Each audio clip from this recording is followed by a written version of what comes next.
Bienvenidos a todas las personas. Iniciamos la cápsula Voces Emancipadoras de la Educación. Bienvenidos a todos y a todas a una nueva cápsula de Voces Emancipadoras de la Educación. En esta sesión nos dedicaremos a reflexionar sobre la realidad docente en las aulas, al estar próximos al Día del Maestro el 22 de noviembre. Dentro de los temas a tratar, se profundizará en la identidad docente, la competencia en la carrera profesional y la inestabilidad laboral en el campo educativo. El día de hoy tenemos como invitado al profesor Luis Masi Morales, quien es licenciado por la Universidad Nacional en la enseñanza de los estudios sociales y educación cívica en el año 2020. Actualmente estudia en el programa de liderazgo disruptivo de la EAE Business School de Madrid de manera virtual. Trabaja en el Instituto Corpesa desde el 2016 de Educación Abierta e ingresó al Ministerio de Educación Pública en el año 2021, cubriendo incapacidades y reubicaciones. Ha trabajado en instituciones públicas tales como el CTP de Ulloa y el Liceo de Santo Domingo en Heredia. Además, ha trabajado por 2 años para el programa de Educación Abierta en la sede en Miraflores del Ministerio de Educación Pública. Sin más, vamos a iniciar el día de hoy con algunas preguntas que le tenemos al profe Luis. Bueno, Luis, primero agradecer por ser parte de esta cápsula de Voces Emancipadoras de la Educación. Y para iniciar un poco esta conversación, queremos que nos comentes desde tu experiencia cómo ha sido la transición de las aulas, es decir, desde tu formación como docente hacia el ejercicio profesional ya en las aulas como profesor. Bien, muy buenas noches. Primero agradecerles por el espacio que me brindan. Yo tuve una situación particular y es que me llamo lo que popularmente se conoce como un profesor pandemial, ¿verdad? Entramos al sistema en una época de pandemia, en una época de muchísimos cambios y de realidad del sistema educativo, ¿verdad? Donde prácticamente nos enteramos de datos como, por ejemplo, que 400,000 estudiantes no tenían acceso a esto, ¿no? A una computadora, a un internet, y tenemos que aplicar muchísimas cosas que posiblemente se comentaron, si hablaban en clase de la universidad, pero bueno, ahora teníamos que enfrentar y tomar una decisión ya al frente de nuestros grupos, ¿verdad? De cómo hacer un sistema educativo mucho más inclusivo. Yo creo que muchas cosas que parecieran básicas que deberían de enseñarse en las carreras de educación y no se enseñan, tal vez.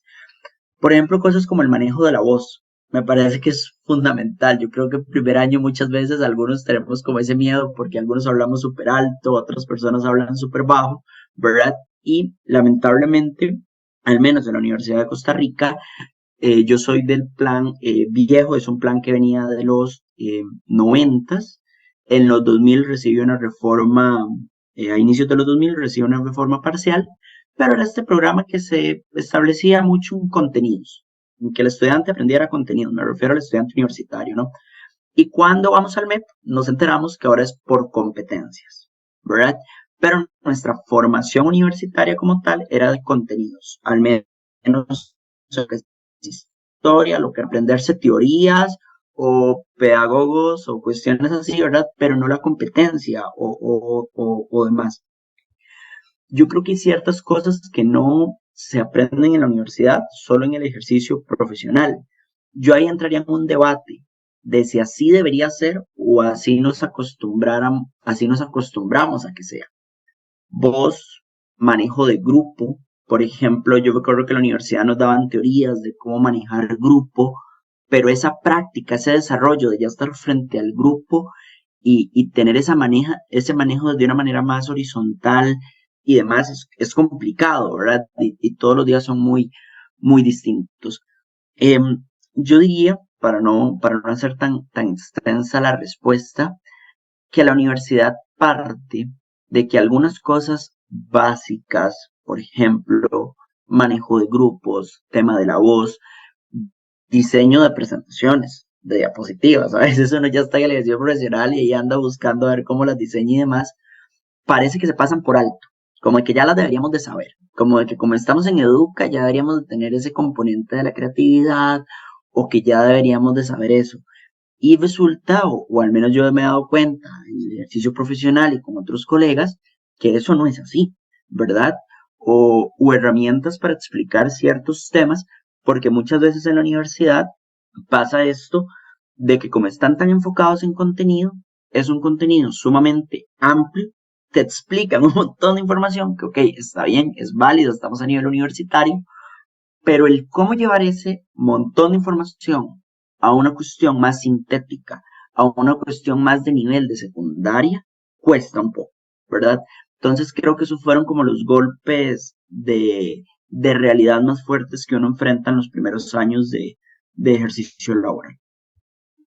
Bueno, Luis, tocas un tema muy importante y que de hecho pues nos compete a todos y todas las y los profesores de estudios sociales, que es el tema de la didáctica de las ciencias sociales, ¿verdad? Cómo tenemos una formación docente desde los contenidos, desde el manejo de la historia, desde el manejo de la geografía, ¿verdad? Y cómo se va dejando atrás en la formación docente, que también podríamos hacer otra cápsula solo para hablar de la formación docente como tal. Se va dejando detrás algo tan importante como es la didáctica a la hora de poner en práctica el objeto de estudio de los estudios sociales, ¿verdad? En las aulas, para nuestro caso de secundaria. Y hablando un poquito más de esta cápsula, ¿verdad? Que en el tema de la labor docente, enfocada en esta conmemoración en noviembre que se da al maestro y a la maestra, queremos hablar un poquito de este tema durante los últimos años, de la actualización docente y cómo este discurso ha mercantilizado la profesión, ¿verdad? Vemos que en redes sociales se da una venta incluso de cursos en línea, de posgrados en universidades extranjeras, en institutos, con la intención de entrar en competencia ante la demanda de docentes, de mantenerse actualizados como docentes. Desde tu experiencia, ¿cómo se ha lidiado con la competencia en la carrera profesional docente y además esta competencia de estos coaching y de esta manera de vender la docencia como una actualización constante con este tipo de mercantilización de la profesión? Bien, desde aquí evidentemente se mete un factor político.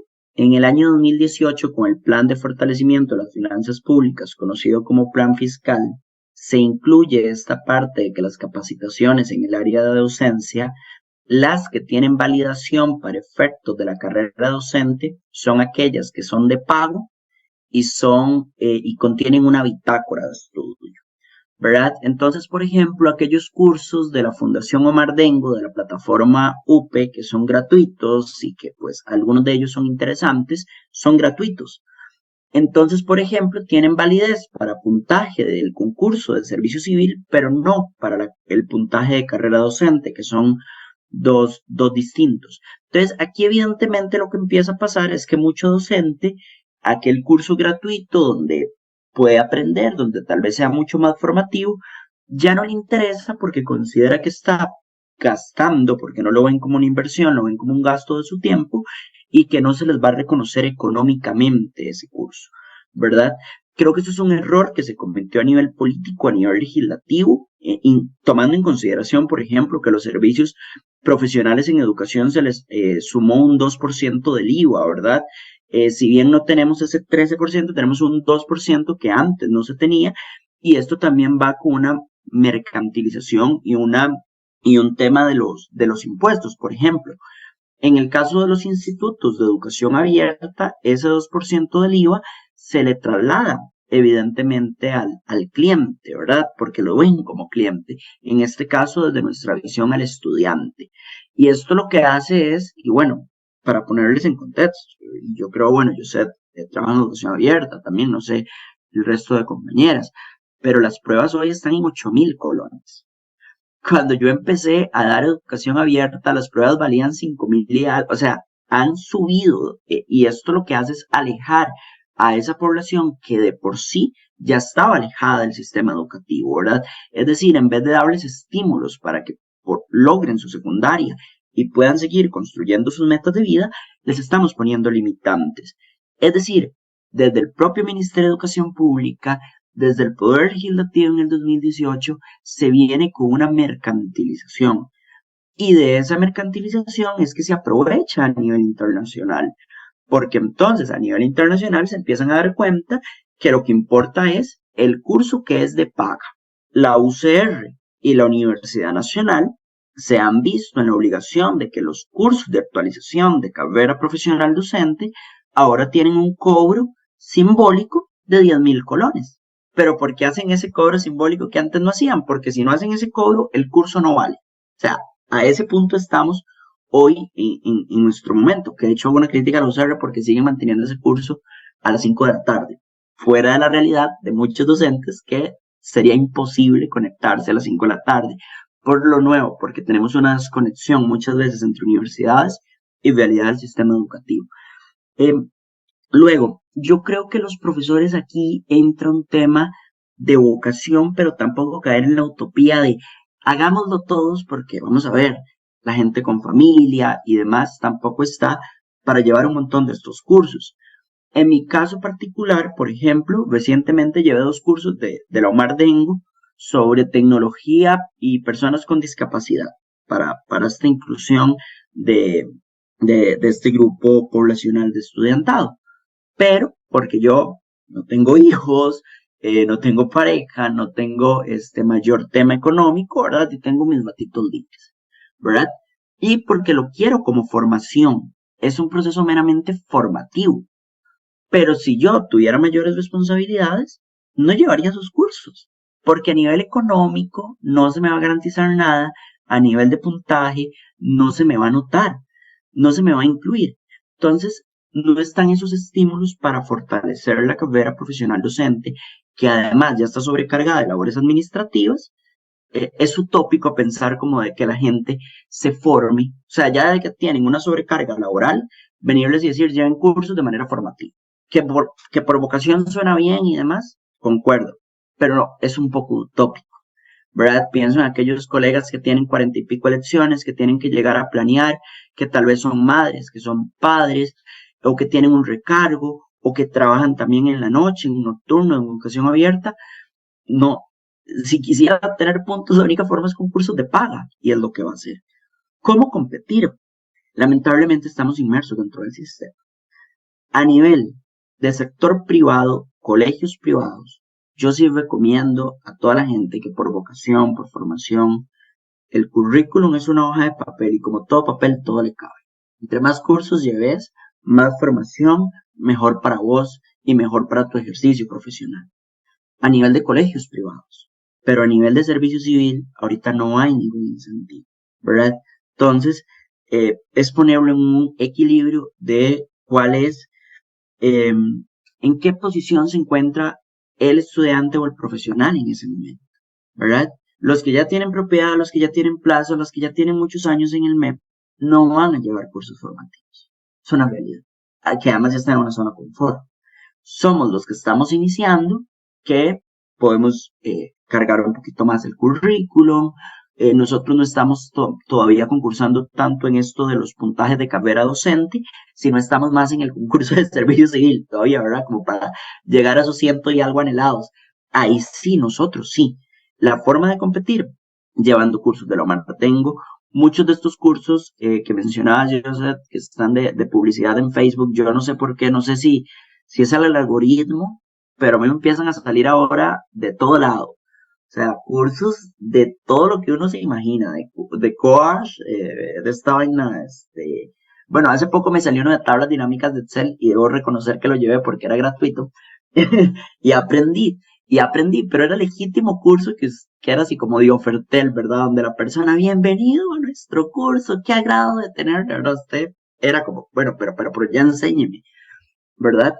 Y ya después el curso se concentra un poquito más, pero yo creo que el error, repito, viene porque desde la esfera política se ha mercantilizado la educación. Recordemos este diputado del periodo anterior que tenía como 6 doctorados, ¿verdad? Y que curiosamente es el que plantea el examen en el servicio civil y un montón de cosas, que después se puede hablar de eso.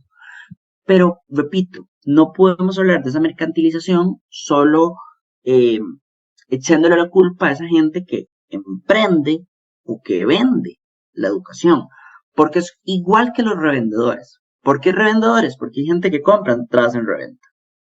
Porque hay esos que emprenden y venden esos cursos, porque hay un sistema político que les está beneficiando. Eso es todo.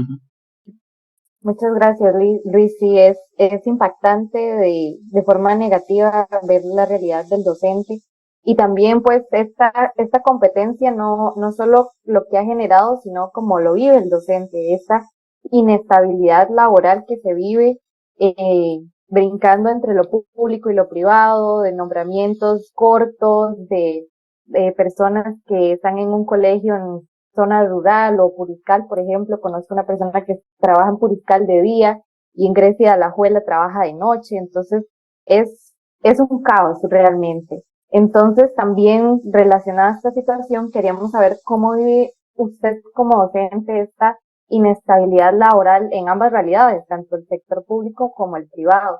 ¿Cómo le afecta esta situación? Tanto su desarrollo profesional, ¿verdad? Porque eso reduce el tiempo de poder formarse y de actualizarse, y también en el ámbito personal.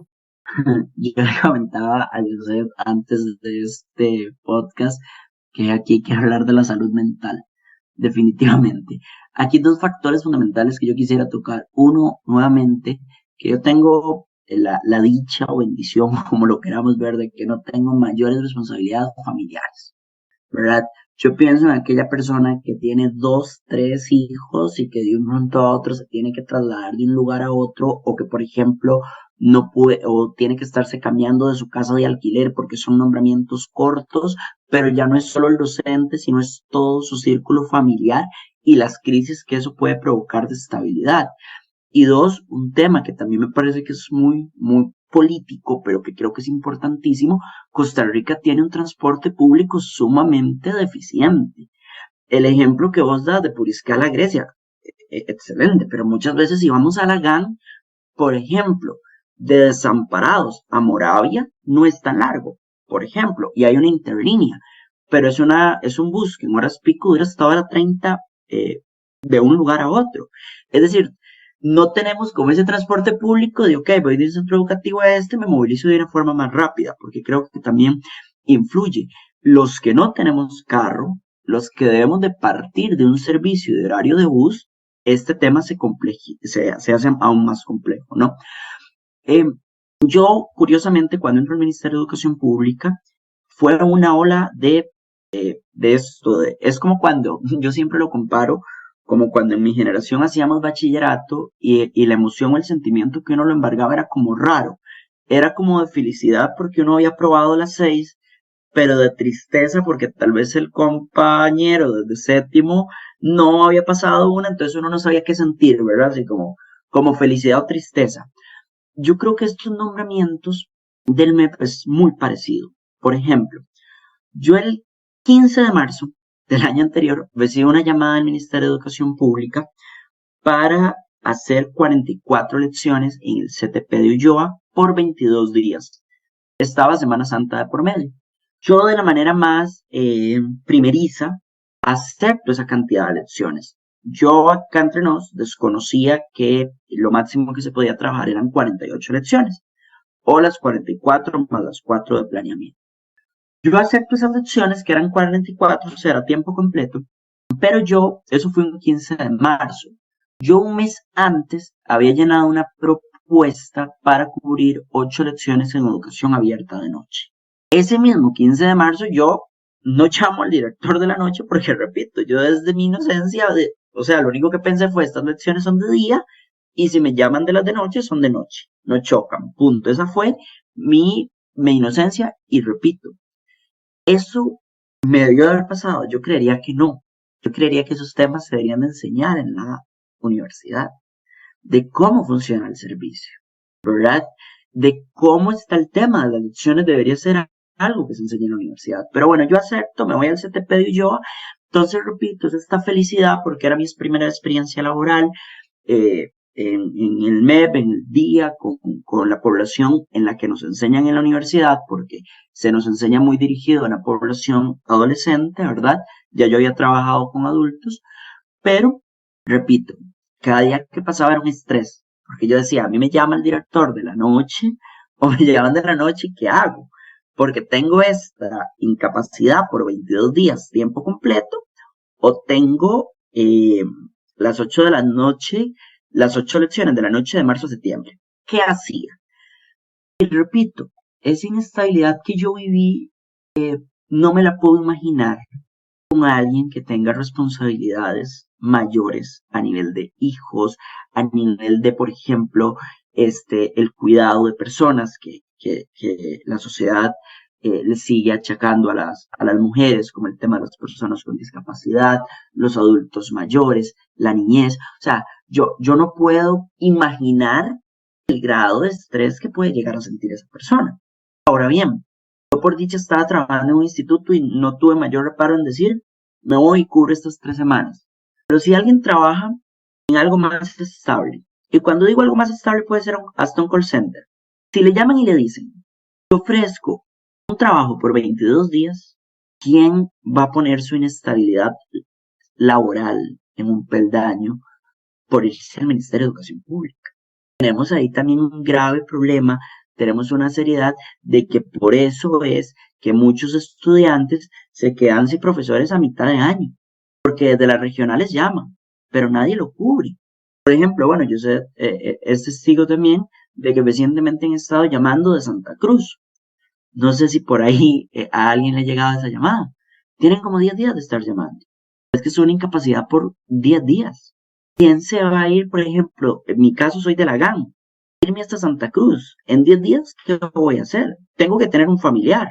Quería dejar de lado el colegio privado. Entonces yo creo que lamentablemente es un ministerio demasiado grande, de una u otra forma desorganizado u burocrático, y que estas problemáticas no las ha podido resolver a lo largo del tiempo. O sea, esto es algo que estamos hablando del 2022, pero que si nos metemos a YouTube estoy seguro que en el 2005 hablan de esta misma vaina. Es un problema de años, que no se resuelve. En conclusión, inestabilidad laboral, problemas de salud mental, muchos docentes sin ejercer su profesión porque no van a poner en riesgo su estabilidad en el trabajo en el que estén por un nombramiento pequeño. Eso es lo que yo concluiría en esta pregunta. Muchísimas gracias, Luis. De verdad que para nosotras es un aprendizaje tan grande. Siempre planteamos las preguntas, pero al final terminamos sorprendidas con toda la información y el espacio de diálogo que construimos.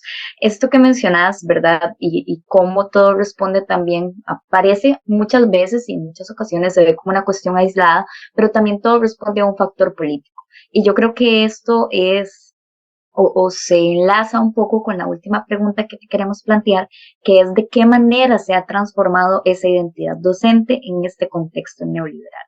Porque ya teníamos al inicio, ¿verdad?, esta idea romantizada del docente como mediador incluso al inicio, luego ya no somos mediadores, ahora nosotras comentábamos en otros espacios, ahora somos un coach educativo, ¿verdad? Entonces todo esto se ha ido transformando. Entonces no sé si nos puedes comentar un poco desde tu perspectiva cuál es esa visión que se tiene del docente en este contexto. Eso es aún más complicado, porque yo creería que ahorita estamos en un proceso de cambio que nadie comprende, ni el estudiantado, ni los padres de familia, y tampoco los docentes. ¿Por qué digo esto? Primero, un montón de cambios de la pandemia nadie los comprendió. Por ejemplo, el MEP de manera idealizó las GTA, que el estudiantado trabajara de manera autónoma en casa, ¿verdad? Ya sabemos los resultados académicos de esa propuesta, ¿verdad? Pero es porque toda la vida nos habíamos acostumbrado a otro sistema educativo y un pronto a otro las GTA. Yo creo que ahorita estamos inmersos en un sistema donde se está priorizando mucho la educación STEM. Creo que deberíamos de hablar correctamente de esto, donde hablemos del STEAM, es decir, donde incluimos las artes y las humanidades a este proceso de adquisición de competencias. Yo creo que no hay que satanizar el tema laboral, ¿verdad? O sea, yo creo que al final de cuentas muchísimas personas están dentro de un sistema público, dentro de un sistema educativo, para adquirir herramientas laborales, ¿verdad? En el caso del colegio, muchas personas no tienen las posibilidades de plantearse la idea de irse a la universidad. Voy a ir concluyendo rápido que ya el tiempo se nos limita. Y y pues buscan en el colegio adquirir esas herramientas necesarias para poder trabajar, ¿no? Y es una realidad. No toda la población va a tener las posibilidades de ir a la universidad, o no todos lamentablemente obtienen una beca y se tienen que ir al trabajo. ¿Cómo mediamos los docentes de secundaria esa situación? Donde tenemos los estudiantes y chicos que necesitan al salir del colegio, trabajo inmediato, que no hay apoyo familiar, inclusive también. Aquí cambia mucho la vertiente de si trabajas en cole público, cole privado, y dónde queda, por ejemplo, ubicada la institución. Donde tenés estudiantes la posibilidad de irse a universidad pública porque ingresaron, estudiantes que se van a ir a la universidad privada, pero aquí tenemos dos vertientes. Los que se van porque tienen el apoyo familiar y van a poder pagar la U privada, o los que se van a endeudar con CONAPE. Y 3, los que inclusive tienen posibilidad de hacer estudios en el exterior. El docente de secundaria entonces empieza aquí a mediar una situación particular, y es cómo me convierto en que mi asignatura sea valiosa y sea de provecho para esta población. Y aquí es donde entramos con conceptos que el MEP ha intentado ir metiendo, las universidades también, pero que es la idea de educar ciudadanos en un ente más globalizado. Que suena mercantilista, que suena capitalista, sí, pero estamos inmersos, estamos en esa realidad, ¿verdad? Yo creo que el docente ahí es donde tiene que ser una persona de muchísima mente abierta, de comprender esas distintas realidades y sí, ser un medio de apoyo para ese estudiante y abrir la mente, informarse, leer. Aquí es donde el profesor, por ejemplo, tiene que leer. Aquí el profesor tiene que informarse de las distintas posibilidades que ese chico de secundaria tiene, que no debemos de encasillarnos en que damos estudios sociales y cívica y punto. Que damos matemáticas y punto. Muchas veces ese chico en 15º ya nos quiere preguntar, profe, tal carrera, ¿cómo? Es donde el docente sí se tiene que convertir en un mecanismo de apoyo. Y muchas veces somos la primera voz de gente que pasó por una universidad para estos chicos, ¿verdad? Entonces, suena feo tal vez, pero de que hay que hacer un apoyo, hay que hacer un apoyo en este contexto. Listo. Bueno, muchísimas gracias de verdad, Luis, por los valiosísimos aportes de verdad que nos has hecho en esta noche. De verdad que hablo en nombre de mis otras colegas. Te agradecemos muchísimo esta participación y esperamos pronto poder compartir con vos en otros espacios y en otra cápsula más. Muchísimas gracias a ustedes por el espacio. Y así finalizamos nuestra cápsula Voces Emancipadoras de la Educación. Nos escuchamos en la próxima entrega de Huellas.